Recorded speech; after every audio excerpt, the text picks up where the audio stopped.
గుంటూరు, కృష్ణా గుంటూరు జిల్లాలకు సంబంధించిన సీట్లు 33 అంతేగా, 33. కృష్ణా గుంటూరు జిల్లాలోని 33 సీట్లకు సంబంధించి ఎలాంటి అబ్జర్వేషన్ ఉంది మీది? అంటే ముఖ్యంగా విజయవాడ పార్లమెంటు 1 వరకు వెళ్ళే ఛాన్స్ ఉందండి వైఎస్ఆర్సీపీకి. అవుట్ ఆఫ్ 7, 6 ఏదది కూటమికి, అలాగే 1 మాత్రం వైఎస్ఆర్సీపీకి 1 వెళ్ళే ఛాన్స్ ఉంది. అది కూడా పోయినా కూడా ఆశ్చర్యపోనక్కర్లేదు, క్లీన్ స్వీప్ చేసినా ఆశ్చర్యపోలేదు. ఏదా ఒకటేది డౌట్ ఉన్న ఒకటేది మచిలీపట్నం యాక్చువల్గా అది కొన్ని కారణాలతో చెప్పాలి, బాగా టైట్ లో ఉంది. ఓకే వద్దులేండి, అది నాకు అర్థమైంది, టైట్ ఉంది, నాకు అర్థమైంది లేదు వదిలేండి. గుంటూరు పార్లమెంట్ విషయానికి వచ్చేసరికి అది కూడా సేమ్, 1 పోతే పోవచ్చు, లేకపోతే అదర్వైజ్ అక్కడ కూడా క్లీన్ స్వీప్. మీరు మచిలీపట్నం దాటేశారు కూడాను 1, పామర్ వరకు. మచిలీపట్నం దాటలేదు, ఇక్కడే ఉన్నాం మనం. మచిలీపట్నం పార్లమెంట్ విషయంలో 1 వరకే ఛాన్స్ ఉంది, పామర్ వరకే వైసీపీకి ఛాన్స్ ఉంది. ఆల్మోస్ట్ 1, 2 తప్పితే ఇక్కడ ఈ 2 జిల్లాల్లో కూడాను అదే పరిస్థితి ఉంది. ఇక పల్నాడుకి వెళ్ళినా కూడా దాదాపు అదే పరిస్థితి. ఈవెన్ మాచర్ల లాంటి చోట కూడాను తెలుగుదేశం పార్టీకే ఎడ్జ్ ఉంది. ఇప్పుడు ఈ 33 గుంటూరు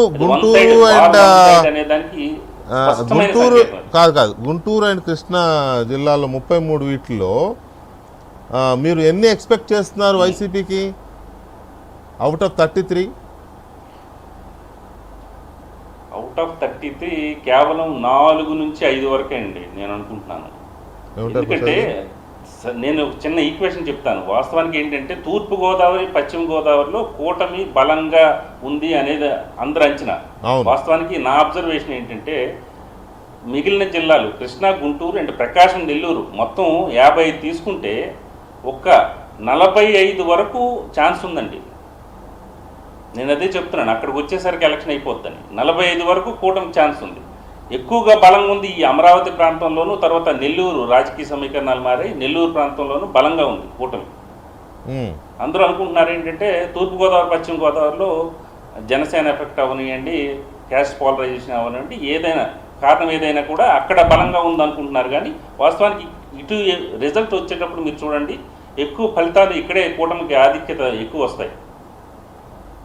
ఓకే, ఇప్పుడు కృష్ణా గుంటూరు మీరు 4 లేదా 5 అన్నారు వైసీపీకి, అంటే 28 కూటమికి 5 వైసీపీకి అనుకుందాం మీరు చెప్పిన లెక్క ప్రకారం. అప్పుడు 22 ప్రకాశం అండ్ నెల్లూరు.